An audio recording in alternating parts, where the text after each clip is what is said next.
মঙলদৈ ৰাষ্ট্ৰীয় নগৰীয়া জীৱিকা অভিযানে প্ৰতি বছৰে গ্ৰীণ দিৱালী উৎসৱ উদযাপন কৰি আহিছে, কিন্তু এইবাৰ কোভিডৰ যিটো আকৌ বাঢ়িছে মঙলদৈত, সেইটো কাৰণে এইবাৰ আমি প্ৰচেছন যিটো কৰা হয়, ৰেলী কৰা হয়, এইবাৰ সেইটোৰ পৰা আমি বিৰত আছোঁ।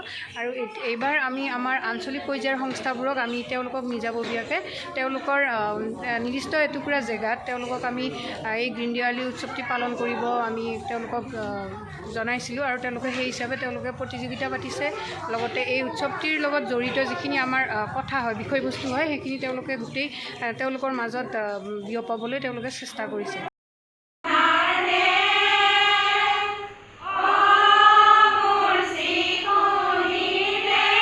আঞ্চলিক পৰ্যায়ৰ সংস্থাসমূহে মোৰ আপোনাৰ দেশ এই জাতীয় সংগীতটোৰে শুভাৰম্ভণি কৰে এই অনুষ্ঠানটি।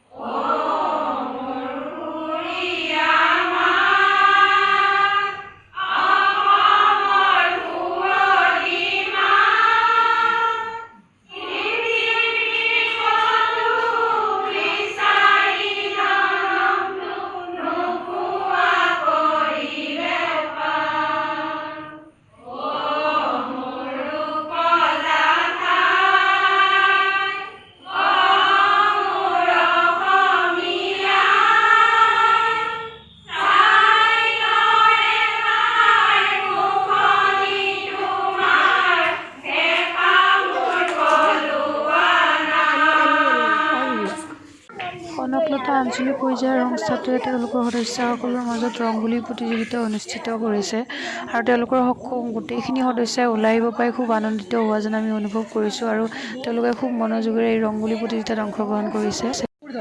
মঙলদৈ ৰাষ্ট্ৰীয় নগৰীয়া জীৱিকা অভিযানে এই দীপাৱলী উৎসৱটি এইকাৰণেই আয়োজন কৰে যে যাতে আমি ফটকা ফুটাই ফুলজাৰি জ্বলাই আমি বায়ু প্ৰদূষণ বা শব্দ প্ৰদূষণ নকৰোঁ।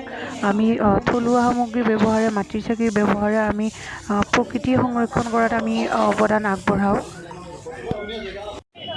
এনেদৰে ৰাষ্ট্ৰীয় নগৰীয়া জীৱিকা অভিযান মঙলদৈৰ অধীনত থকা আঞ্চলিক পৰ্যায়ৰ সংস্থাসমূহে ৰংগোলী প্ৰতিযোগিতা, মিউজিক চেয়াৰ, কণাৰ কোব আদি বিভিন্ন ধৰণৰ খেল ধেমালি আৰু লগতে বৃক্ষৰোপণ কাৰ্যসূচী আৰু গধূলি মাটিৰ চাকি জ্বলোৱা কাৰ্যসূচীৰ জৰিয়তে জনসাধাৰণক এইটোৱে বাৰ্তা দিব বিচাৰিছে যে আমি শব্দ প্ৰদূষণ, বায়ু প্ৰদূষণৰ পৰা বিৰত থাকিব লাগে, বম ফুটোৱা, ফটকা ফুটোৱা এইবোৰ নকৰি।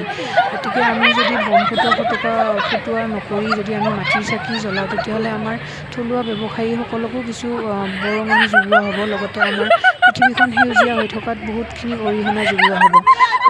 আমি যেতিয়া শব্দ প্ৰদূষণ কৰি দিওঁ ফটকা ফুটোৱাৰ, বম ফুটোৱা এইবোৰৰ যোগেদি, তেতিয়া ৰাতিটোৰ ভিতৰতে বিভিন্ন চৰাই চিৰিকটি মৰি যায়।